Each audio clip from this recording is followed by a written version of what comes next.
Yo, what's going on, guys? I'm going to do some a little bit of analysis on ARKW here, mainly for some potential buy-in areas if you're interested, as well as some support and resistance points to watch out for here. So let me get rid of these this 2D sequential here. So let's take a look at some upside and downside targets. Let's kind of check what we've been kind of using as support and resistance here. And this is going to prove to us what's going on. It's going to kind of show us the potentials and see what's happening. Okay, so you can see that ARKW obviously has been in an amazing uptrend here. This is gorgeous. And it was in a rising channel right around this area. So, I was a little nervous on it my damn self. I was looking at it a couple weeks back here. And, I was actually seeing some pretty massive bearish divergence, which was giving me some fear, because you can see here on the left here, we were right around the same exact point as we were on the right here. And, in this area here, on the left, we're way down here, and on the right, we're way up here. So I was like, holy shit, dude, that's some bearish divergence. Now, we did have a very big, I wouldn't say too big, but from $115 down to $97.75. So you can tell me if that's a big drop or not to you. But that was kind of our bearish divergence correction that we got. And then we continued up higher. We broke this 0.5 fib at 115. We created some bearish divergence again on the weekly. This was the point of right here. You can follow this dotted line all the way down to the RSI. But this is the point where we were at 122.06. And at the RSI, excuse me, we were right there. And right here, we were at 115. And we had bearish divergence between here because the price was higher on the right and lower on the left on the chart. And on the RSI, we were peaked up and it was higher on the left, lower on the right. But we were up at 122 here and down at 115 here, if that makes any sense. So that was bearish divergence. So then again, we had another red week that we dropped from that 120-ish area, and we went down to 109. Then we continue, right? Then we broke this rising channel right around $140. So this right here would have been an amazing point to go long here when we got this, most likely got an hourly close right above. We had volume, I'm sure, and we could actually confirm that. If I can find it on the chart here, we can confirm this breakout. Let's just take a look, because this is something to look at. So let's see. So the first time we had this breakout, right? Say this was your first hourly candle. So it did close above, but there was no volume here to support it, right? This volume's pretty damn low. So then the next hourly candle opened and we dipped and we broke this structure. So that's actually, not a good sign. But we managed to buy back up here and caught support at the 133, which was the 0.382 fib at the time. The next hourly candle, we wicked back above, right? The following candle, we wicked down. We caught support. We closed. Still, the volume is pretty low. The next candle, it opened. It opened above. So to me, this candle right here was where I would enter personally, even though this volume is still a little low. So maybe it wouldn't be safe to enter there. Next hourly candle, starting to get some volume rolling in. We're still above the support, right? So maybe you wouldn't enter still. Next hourly candle, maybe you still haven't entered. This candle, though, look at the massive volume that came in. So you know what I'm saying? So this might not have... It's kind of confusing here, because then we have this spinning top. So I guess the way that I would have looked at it at the time was I would have looked at this RSI, which is way up here in this overextended area. So that being said, I might have probably been like, I like this breakout potential, but let's look at the TD9 sequential. So you can see on this hourly candle here, we had a red TD9 flash. So I probably wouldn't have entered this, especially with the lower volume. And then I would have said, oh, there's the wick. So me seeing that we might have broken out I might have actually, and that's not a way to play a breakout trade, so this is probably not the best advice. But me being me, I probably would have bought this wick right here, because I would have said, I have a feeling this thing's going to break out, and I probably would have put it at an entry price. But if you were actually playing a breakout trade, you would probably wait through all this action. Now, this volume confirmation was good, but we had bearish divergence because we were lower on the left here, higher on the right, and down on the RSI, you can see way up here, lower on the right. So I would be looking at all these different things while this thing is potentially breaking out. And I probably, might not have entered because of those few key reasons. And then you see it dropped, wicked, and it came back up. So once we had this beautiful rounding action and we broke out, then we had our hourly close above here. Volume, not that big, but it still might have been a good time to entry. So it is a little bit confusing on this thing, because honestly, it would have been tough for me to not enter on any of these candles here. I probably would have entered here. So as you see, we wicked down and it would have stopped a lot of people out, came back up. So it's a little bit confusing, but most of the time, that's how you would do a breakout trade, to be honest, is either enter with this massive volume or enter with this hourly close above. So I don't really like this as an example. But as you see, if you did enter, even if you entered on this hourly candle that closed above here, or this hourly candle, I should say, that closed above, caught support, and you just didn't put a stop loss in and just said, you know what, this is a good breakout, dip down, you might have got a little scared here, but eventually, overall, it would have been a great, great move. And then we ended up running up here, and it looks like you had massive volume in this area. Most people bought in this area. Then we had the red TD9 flash, so on and so forth.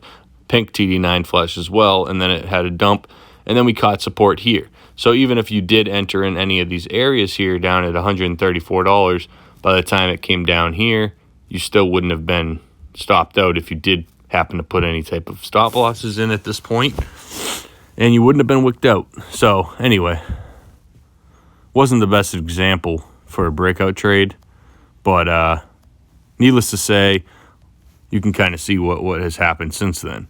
And we've pretty much came back and retested this line as support many, many, many times.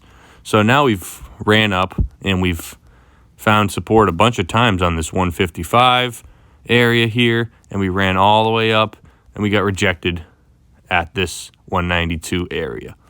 And now since then we have fallen. And where are we now? Back at this 155, close to this 155.14 area, which could be a potential point of interest here. Anywhere in this 155, 155.90 really, as you know, because this line is your original rising channel. So, that's something to keep in mind, needless to say. And you can see that we have been back testing this thing. If you look on the 4-hourly, we actually touched it to a fucking T.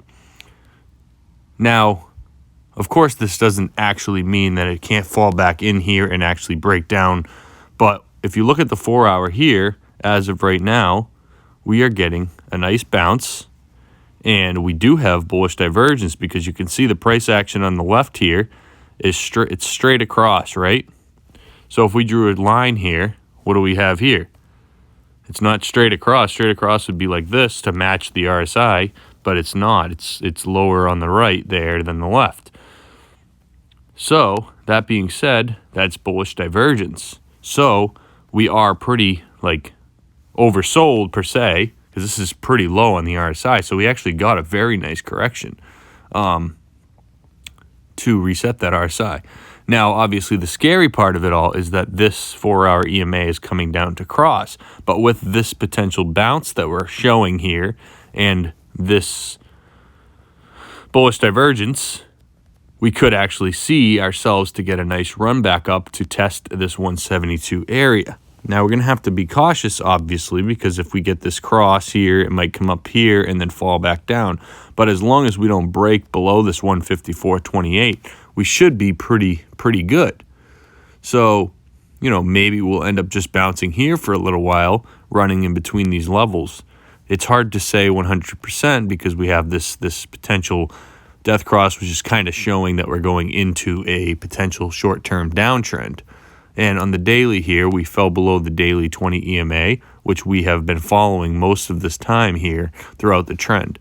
So, but on the RSI point on the daily, we are getting, we're kind of down pretty low. We could still come down more, of course. We could come all the way down here. So, these are just things to look at. Now, if we were actually going into some kind of market pullback further than what we have already done, and we decide to do some kind of flash crash or something after a few small bounces, and this isn't to cause any fear or anything like that. I just want to show both sides of the coin. So if, for say, we decided to fall all the way back down here and fall even below this $143 level, or 142, now, of course, we could wick a massive shitty wick all the way down to 133.62, come back up and get back in this rising channel, and then, this all could not mean anything. But we have to look at both sides. So if we look at what this potential breakdown of this rising channel here is, it lands perfectly on this $115.76 level. So that would be the breakdown target of this rising wedge. Is that possibly what we could do? It is. It's always in possibilities. It's just something to keep in mind. I don't think we would do that in one move, because we can see this RSI is pretty low. Like I said, it could come a little bit lower, but maybe it'll have some fake outs and then come back up. It's hard to say right now where it's heading. Like I said, it looks like there's a bounce coming. But just because we get a bounce on the 4-hour doesn't mean that this thing can't come up here and create some kind of head and shoulders pattern. We have to keep an eye on all of these possibilities. So, for me, though, I would, if I was a long-term investor, which I am not, I'm a swing trader, but if I was a long-term investor and I really liked the ARKW, I would buy some around this 155, but I wouldn't put all my money on it. I'd buy some on this 155, potentially, if it holds. I'd probably keep an eye on it a little bit longer and see what happens on this 4-hour, but potentially I would like this 155 as a buying zone. If it fell below, I would probably keep this 144-ish in mind, but with the exception that it could come down to 133, but this would be my next buying opportunity here. And then this is your breakdown here. So this is where I would really, really load the bags on this thing if it ever was to come in this general range. But, a lot can happen, and it really depends on the sentiment. Right now, on the daily, we don't look like we're going to fall much lower. On the weekly here, we obviously have this big sell candle. A lot of people are fearful, but you can see it is the biggest sell volume on this whole entire chart. You can see on this weekly here, we are right up in this area here on the weekly of the point around COVID, right? Was that in COVID? I don't know. But either way, we are right in this area on the weekly that is very, very overextended. Now, we did have a nice drop here, which brought us right into this 70 level, which is still good strength. But we'd like to see some kind of W here like we got in this range. And it's possible we still could get that. We don't have to fall all the way back down here, but a solid correction would be the RSI getting pulled all the way back into this range here. It can come back up here, maybe touch this 191 again. If we can't break that 191 and we get rejected, that could actually pull us back a lot further. So that's something to keep in mind, and these are the targets. This isn't here for any fear. I just want to show the levels of support and the levels of potential resistance and potential breakdown targets. We had this breakout here, and it probably went a little higher than the expected target. Whoops. This was the potential target was 180, 138, and we came all the way up to 190, 77. And now we have came back and retested this pattern, and we're holding support. So this is still a good sign. It's nothing to be too afraid of yet. And then you have your 21-week EMA at 146.29. That's another level that could be a great buy zone, because in most bull markets we come down, we test this 21-week EMA. So that's another potential, and that's only a few dollars below this 155 if we were to wick below and hit this EMA at 147 or 140 or 146.50, something like that, and then come back up, be back in here at this 155 and hold support, and then continue up higher. That's a possibility as well. We're very close to that weekly EMA. So it's something to keep in mind as well. And that's kind of where I'm at here with this. I'm keeping my eye on it, honestly, because I do like the looks of it. So we're going to have to just kind of see where this goes and see where this is headed and how it's going to play out. But, a lot of the smaller time frames here, we're pretty damn oversold. So there is potential of bounces, but there's also potentials of it just doing this while it slowly falls lower. See how we've came up, bounced, came down, bearish divergence came, you know what I mean? And we could continue doing that for a little while. We'll have to see how everything happens. But with this thing, for the most part, when we came into this lower time frame, you can see what happened every time we came up here. And there was a few times where we just chopped around and then took off, came back down, chopped around, then we blasted up and continued up, so on and so forth. But I'm just kind of watching this RSI. And for a short-term swing trade in this level, when the RSI comes down and it's in this smaller level in the hourly, it's a good time to buy. But obviously the moving averages as of right now are showing a small downtrend. We've gotten them in the past, and we've still rounded up, and we still managed to round up. You can see we've had all the moving averages crossing, and we still were able to run pretty high. All the moving averages crossing, we're still able to run. So it could just be a small correction here, back testing support. As long as we manage to hold, we're starting to get all these crossing. So I have my level here at 154.87 roughly. And like I said, that 0.236 was at 155 area. So just something to keep in mind. And, these are your levels. So if you guys like this video, hit the like button, please. It would be greatly appreciated. And that is all I got for you.